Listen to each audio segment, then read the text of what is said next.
Gracias por el video que nos mostró Cristian, ojalá les haya gustado. Y ahora quiero preguntarle a mis compañeras, ¿cuál es el motivo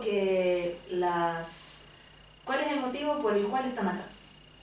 Personalmente creo que es importante compartir lo que uno estudia. Como dije anteriormente en la presentación, mi área de estudio es género, derecho humano y medio ambiente, pero creo que de poco sirve estudiar estas temáticas si no es compartido.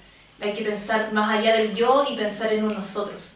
Entonces realmente son las temáticas jurídicas, por mi profesión, son un poco nebulosas, un tanto en la nube, pero creo que es importante aterrizarlo y no se puede aterrizar si es que no es compartido.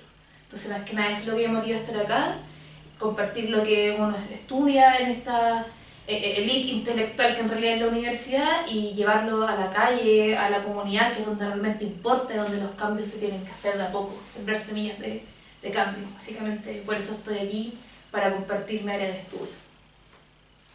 Muchas gracias, Ornella.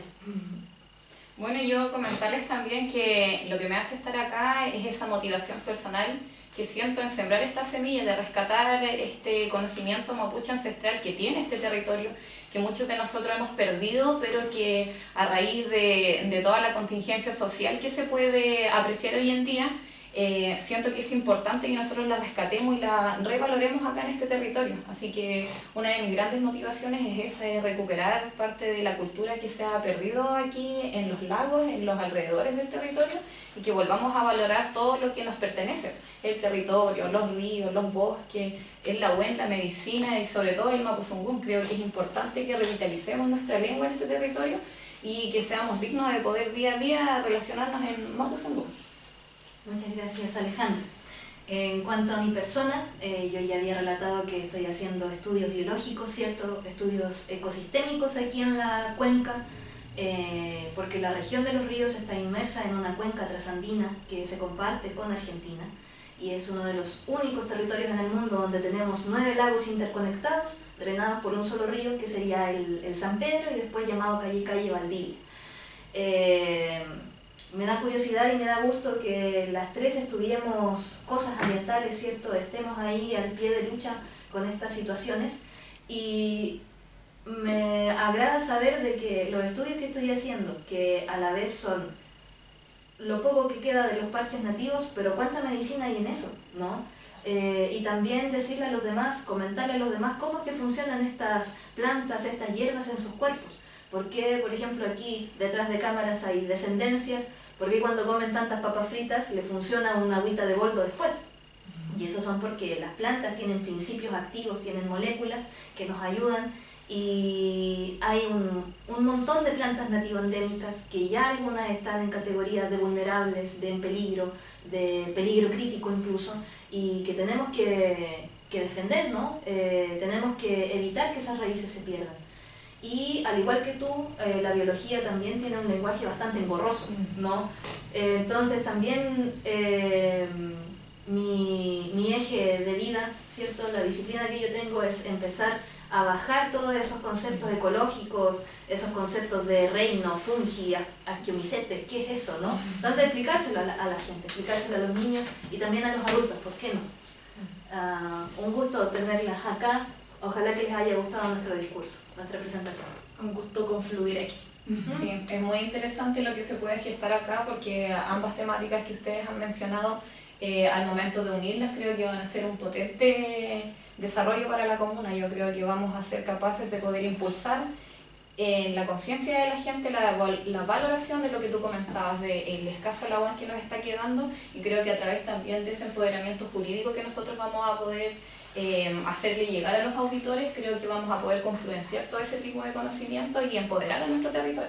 Así que creo que va a ser una muy linda experiencia la misma. ¿Feliz? Vale.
Ornella, y cuéntame, ¿de qué nos quieres conversar hoy en este programa?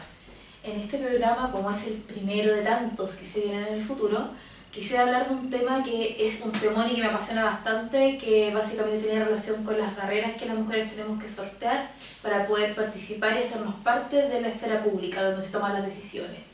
Ese es el tema que les traigo y no sé si les interesa, si les llama la atención, si lo han pensado antes. Muchísimo, creo que a la gente que nos está viendo igual les interesa mucho esa parte de cómo lo femenino se ha visto como amordazado, ¿no? Como desplazado en un montón de decisiones, sobre todo desde la perspectiva legal, ancestral y ecosistémica. Mira, para comenzar a plantear esto, primero indicar y dejar súper en claro que desde que comenzó la historia, las mujeres hemos sido relegadas de los espacios públicos donde se toman las decisiones, espacios políticos, espacios de liderazgo, y hemos sido más bien relegadas al espacio privado, que es el espacio de la familia y el seno familiar, como si esto fuera una suerte de orden natural de las cosas. Y hace, bueno, concretizando acá en Chile, porque podríamos hablar de esto del mundo horas y horas, pero solamente es una realidad de Chile. Hasta hace poco la monopolización masculina del poder político en concreto no era visto como un problema. ¿A qué me refiero con esto? ¿Ustedes saben en qué año se concretizó el voto femenino en Chile? No lo recuerdo en este momento, Les cuento, pero es algo nuevo. 1949, o sea, es algo, historia reciente, no es algo que lleve más, ni siquiera tenemos 100 años de voto femenino en Chile. Entonces ahí uno se da cuenta de que realmente en cómo se ha ido formando este país, las mujeres siempre hemos tenido un rol más bien secundario, o como este dicho que de hecho me molesta mucho, detrás de un gran hombre hay una buena mujer, algo así, o sea, ¿por qué atrás? Es al lado. Entonces uno se da cuenta de que las mujeres hemos sido relegadas a lo privado, a ser la custodia del hogar del hombre, de quien toma las decisiones. Y la verdad es que esto es algo que se ha ido analizando en teoría de filosofía, teorías morales, teorías de derecho, y hay una serie de teorías que buscan explicar este fenómeno. Porque esto no es que la naturaleza lo haya dicho así, que las mujeres tengamos que estar relegadas a un rol secundario, sino que es la sociedad que lo ha impuesto de esta forma. Ahora, ¿por qué existen esta serie de barreras? Ahora, yo creo que con esto tenemos como un punto claro de que existe una relegación de la mujer. Yo creo que eso, no creo que haya mayor duda en realidad. Ahora, pero ¿por qué? ¿O cuáles son estas barreras? ¿Qué es lo que nos impide participar en igualdad de condiciones en el espacio público?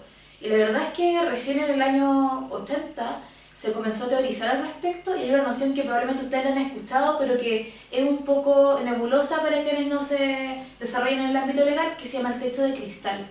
El techo de cristal, lo estoy resumiendo a riesgo de ser poco precisa, pero lo voy a sintetizar, constituye aquellas barreras invisibles que impiden a la mujer avanzar en los puestos ya sea de poder o también en una carrera profesional o en el ámbito laboral, etc. ¿Y qué es lo complejo de estas barreras de tope? Y tal como dice un techo de cristal, son barreras invisibles, porque normalmente son factores culturales que están tan normalizados y han sido tan parte de nuestro día a día que no los vemos. Entonces, la verdad, estos factores son múltiples, es multifactorial, pero se suele agrupar en distintos factores. Por ejemplo, están los afectivos psicológicos, que es aquella propensión de la mujer a tener ciertas características de no competitividad, de no competir, de ser aquella que empática, aquel ser que protege, aquel ser que cuida, pero que no compite y que no discute. Y esto no es algo que la mujer lo quiera así, sino que es una cuestión impuesta culturalmente, que atraviesa distintos actores sociales, por ejemplo la misma familia.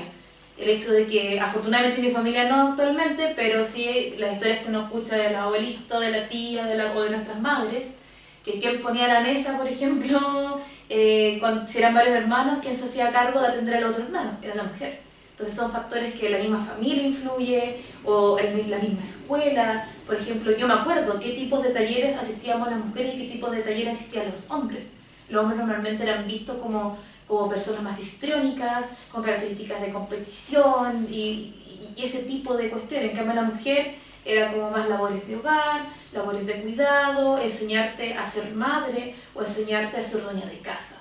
Cuestiones que quizás no es tan sencillo cuando tú lo ves en global, pero a medida que uno va viendo cómo nos criamos nosotras, y uno se da cuenta que claro que sí, había factores que hacían que nosotras tengamos una disposición psicológica a no competir, a no participar, a no involucrarnos, a no discutir, sino que hacer el ser empático que protege el hogar del hombre. Ahora también hay factores socioeconómicos, que esto ya yo creo que lo podemos ver más claramente. Las mujeres ganamos menos que los hombres. Sea lo que sea que nos desempeñemos, ganamos menos que los hombres. Entonces, evidentemente, si tú ganas menos, vas a tener una barrera, por ejemplo, para postular un cargo político, porque no tienes plata para la campaña, básicamente. O sea, es una cuestión muy práctica. También, como se nos da este rol de protección del hogar, normalmente las mujeres tenemos menos posibilidades de estudiar. Afortunadamente eso ha ido cambiando en el tiempo, pero insisto, esta teoría es del 80 y este tipo de factores se van agrupando según cuestiones muy en global, y obviamente en casos particulares puede variar. Pero eso es un tema del factor socioeconómico. También está el tema de que, por ejemplo, como de las mujeres normalmente tienen que dedicarse al cuidado de los hijos o de la familia o de los familiares enfermos, por ejemplo, existe un tema de que se trabaja en menor medida de manera remunerada. La mujer siempre tiene un trabajo, porque las labores de hogar es un trabajo. Ahora, que no esté reconocido es otra cosa, al menos remuneradamente. Entonces, una vez que la mujer jubila, por ejemplo, tienen pensiones más bajas. O sea, los factores socioeconómicos es algo claro y está.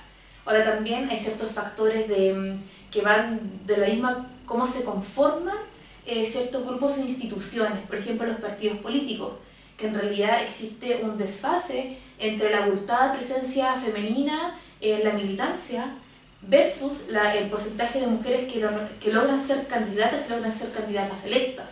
Entonces en realidad uno se va dando cuenta de que hay una serie de cuestiones que van generando esta propensión de la mujer a no avanzar, no llegar más allá. Por ejemplo, en Chile, ¿cuántos presidentes hombres han habido? ¿Cuántas presidentes mujeres han habido? Solo una. Entonces, y en Chile, ¿cuántas mujeres somos y cuántos hombres somos? De hecho, somos más mujeres que hombres. Entonces, ¿por qué ocurre esto? Porque existen estos factores. Y también, bueno, este es el techo de cristal, que son barreras que si bien tú puedes ingresar a ciertos espacios, no puedes seguir avanzando. Otro ejemplo, en las grandes empresas o el mismo gobierno, recién ahora, en los últimos años, han aparecido figuras femeninas, pero porque esto igual ha sido fruto de ciertas reformas legislativas. No era algo tan evidente. O sea, la misma ley de cuotas, que bueno, después podría extender un poco más sobre eso, han ido generando estos cambios, pero también porque ha habido inquietud del propio electorado que hemos exigido ciertas cosas. Ahora, aparte del techo de cristal, también existen otro tipo de barreras que se denominan teoría del derecho al suelo pegajoso. Entonces, si bien el techo de cristal es una barrera de ascenso, el suelo pegajoso, por su parte, es una barrera de entrada. Por ejemplo, el mismo hecho de la precarización del trabajo femenino. Obviamente, si tú no tienes ni qué comer en tu casa, a qué hora y en qué momentos del día vas a querer postularte un cargo público, o vas a querer participar en una militancia activa, o vas a hacer un activismo. O sea, claramente la precarización del empleo, la falta de escolaridad, la falta de acceso quizás a la universidad, entre otras cuestiones, genera ciertas barreras de acceso, de ingreso, o las mismas barreras que existen, por ejemplo, para la mujer cuando es madre. Quizás ahí, Alejandra, tú podrías comentarnos más, porque en mi caso yo no soy madre, pero sí lo he visto en mis amistades, en mis familiares que son mujeres, que evidentemente existen ciertas barreras de entrada para ciertas cuestiones que uno como mujer quisiera realizar, porque las labores de cuidado están básicamente radicadas en la figura femenina. Entonces estos factores existen, están invisibilizados, y como se dice también en teoría feminista, cuando uno empieza a visualizar estas cuestiones y a analizar la vida con perspectiva de género, te cambia radicalmente el panorama. De hecho, solamente como anécdota, hace un tiempo atrás todos se burlaron de Isquia Siches cuando era ministra, porque habló sobre analizar la ley de armas con perspectiva de género.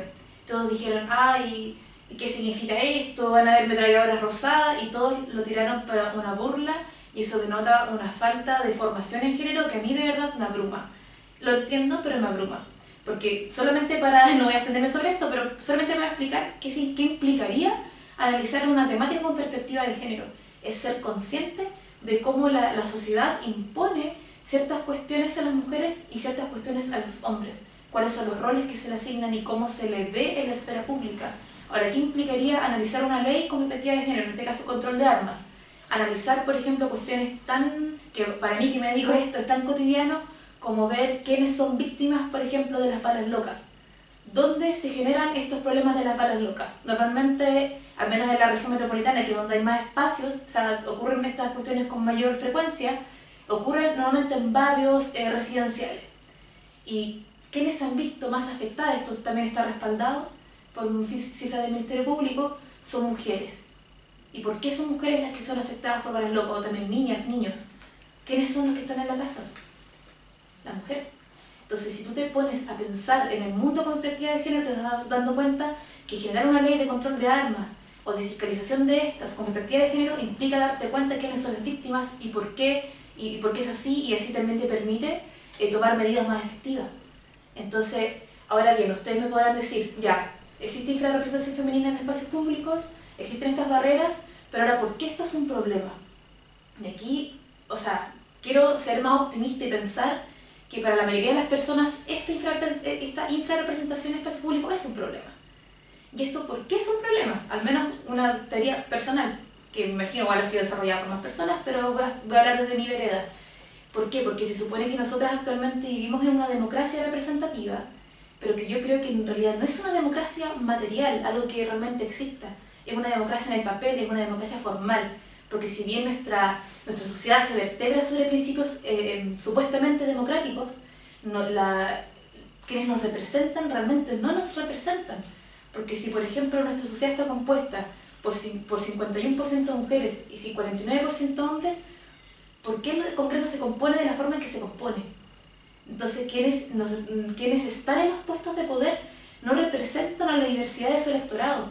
Ahí tenemos otro problema, por ejemplo, ¿por qué no hay personas miembros de pueblos originarios, o las que hay son mínimas, o no tienen directamente influencia en nada? O sea, están ahí para decir, ya, existe una diputada, existe un senador de pueblo originario, pero en realidad a la hora de tomar las decisiones su opinión es disidente.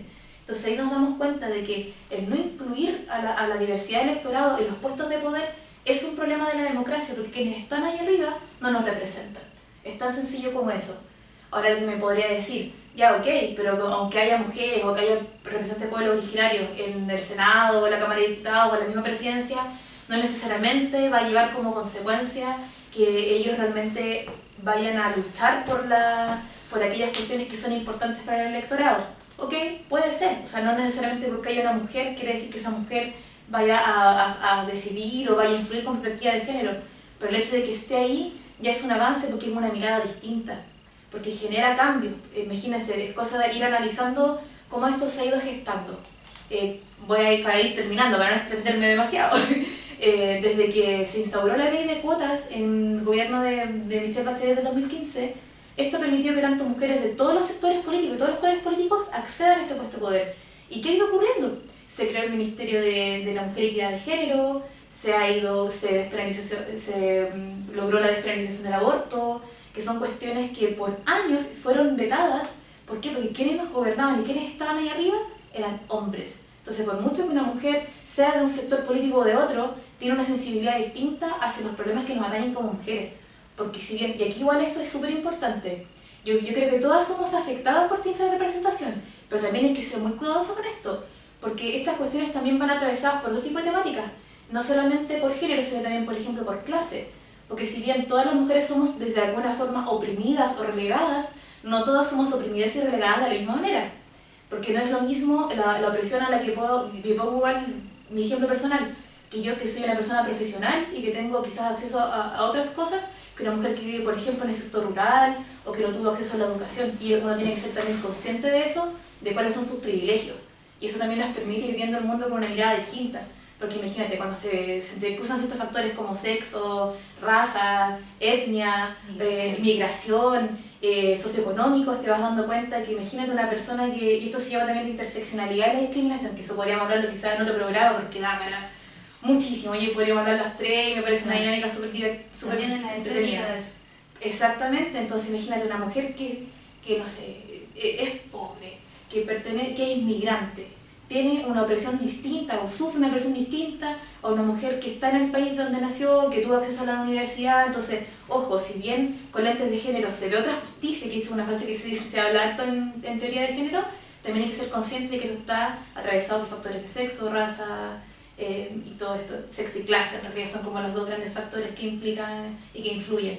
Entonces, en realidad hay mucho por trabajar, o sea, es algo que yo creo que es una lucha inacabada. Es una lucha que recién comienza en términos históricos. Acá en Chile, bueno, podría relatar desde el derecho a voto en adelante, pero vamos a lo más reciente nomás, lo que ocurrió en el 2018, que se denominó el Mayo Feminista. Esto fue un movimiento que surgió principalmente de las universidades, pero que se fue ampliando a los demás sectores sociales, que fue una interpelación femenina no solamente al Estado, sino que también a la sociedad en su conjunto, a cómo el paradigma del patriarcado iba afectándonos como mujeres, y a raíz de eso también se han ido logrando cosas, por ejemplo, que se hable de nociones de cuotas o nociones de paridad, que hablar de eso hace 10 años era impensado, incluso era tachado como antidemocrático, cuando se tienen unas nociones distintas de lo que realmente es la democracia. O sea, aquí, cuando hablamos de estos factores, podríamos incluso llevar a una discusión mucho más profunda y quizás más filosófica, qué es lo que entendemos por democracia.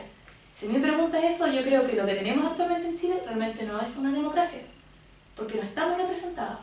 Y en el caso del pueblo originario es más nefasto todavía. O sea, entonces aquí da para largo, da para mucha discusión. En realidad el llamado que yo siempre trato de hacer en todos los espacios que humildemente intento colmar es que hay que seguir luchando, ¿no? Independientemente de los resultados electorales y todo lugar es una trinchera de lucha. La crianza, por ejemplo, porque a mí me dicen, tú eres feminista, no quieres ser mamá. No se trata de eso. Yo creo que la crianza puede y debe ser disruptiva de los patrones patriarcales. ¿Y por qué no? O sea, finalmente quienes vengan después de nosotras van a ser quienes probablemente logren más cosas. Hay que sembrar esta semilla de revolución. No, mentira, pero algo así. Sí, sembrar la inquietud. Y por eso estamos aquí, yo creo que eso es lo que nos convoca y eso es algo que tenemos en común. Wow. Sí, es súper interesante cómo lo puede plasmar Ornella en este caso, y creo que, bueno, nosotros en ese caso también tenemos mucho cómo poder abordarlo, porque si vemos esta perspectiva de género, yo me imagino que desde la parte biológica también hay una huella marcada, y bueno, desde lo cultural también, ya que desde la cultura la mujer tiene un rol súper fundamental y muy importante. Nuestra cultura mapuche es equilibrada, así como es el día es la noche, así como es el hombre es la mujer. Entonces creo que también la sociedad hoy en día ha perdido eso, por eso creo que es importante que nosotros podamos rescatar y poder poner encima de la mesa todos estos temas que son súper atingentes y que nos involucran a nosotras, y que creo que podemos en este caso poder invitar a la audiencia a que se sume, a que participe, a que genere interrogantes para que nosotros podamos dialogar en conjunto todo este tipo de temáticas que, como decía, o sea, siento que nosotras tres podemos de alguna forma abordarlo, porque biológicamente desde ahí también el lado femenino hace un aporte tremendo dentro del territorio, dentro de la naturaleza, y creo que es importantísimo que lo podamos desarrollar. Sí, muchas gracias. Creo que con el discurso que nos dio Ornella, uno va filtrando, va analizando todo el rato, la cabeza va funcionando, ¿cierto? Va recordando situaciones que tienen que ver con el género, con la feminidad. Sin embargo, en la ecología se dan otras relaciones, ¿no? Quizás no tan discriminativas entre las poblaciones, pero sí del humano discriminar hacia las especies. Y aquí viene una discriminación también, porque se empiezan a estigmatizar ciertas comunidades, ciertas especies que se les llama, entre comillas, como malignas, como que intervienen, por ejemplo, en las cosechas, ¿cierto? Pero en realidad, cuando uno lo mira y cuando uno analiza esta estigmatización hacia las especies, tienen su lugar ecológico hace millones de años atrás, ¿no? Y nosotros llegamos a interrumpir sus ciclos biológicos. Pasa, por ejemplo, con la quila, ¿no? Nombre femenino aquí, la quila que tiene la nobleza después de cada 7 años morir, florecer, dar comida a otros, dar el espacio para que vengan nuevas generaciones. Y la gente la estigmatiza porque vienen los roedores, ¿no? Pero en realidad los roedores se pueden controlar con controladores biológicos, con otros agentes, como por ejemplo las lechuzas, que también están estigmatizadas, quizás no tanto ahora, pero sí antes, otro nombre femenino, que se les consideraba las brujas, ¿no? Se les asesinaba, ¿cierto? Y ahí venían más ratones, ¿no? Entonces todo este estigma, que también para los humanos tiene que ver con nosotras mujeres, con la feminidad, también se puede dar en estas poblaciones y en estas especies. Quizás no de la misma forma, pero englobando, ¿no?, los términos femeninos y el tema de la discriminación y la estigmatización también existe en la ecología. Mucho que pensar, mucho que hablar. Nos vamos a dar una pausa, ojalá disfruten del video que viene a continuación.